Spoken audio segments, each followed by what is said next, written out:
жаңа емхананың алдында аялдама жоқ. Негізі бұл мәселемен Арман мырзаға да келгенбіз осы Аманат партиясы. Негізі осы мәселе көтерілгеннен кейін ол жерге кармашка істелінді. Негізі тұрғындардың өтініші бар. Енді алдағы уақытта сол жерге аялдама қойыла ма екен?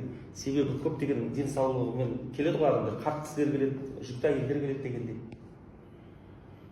Сол жерге аялдаманы біз әкімге тастадық.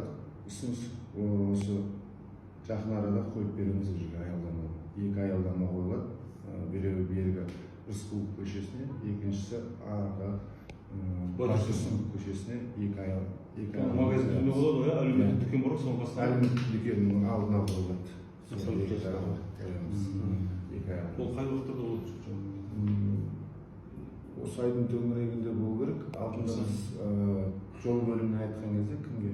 Ұланға ана жақтан Яссауитеге 2 аялдаманы алып тастайын деп жатыр ғой, жаңа құрылыспен басқа бір. Соны сөзге барамыз деймін. Сол 2 аялдама 4-еу ғой, биылғы Биылғы жыл соңына дейін қойылып қалады.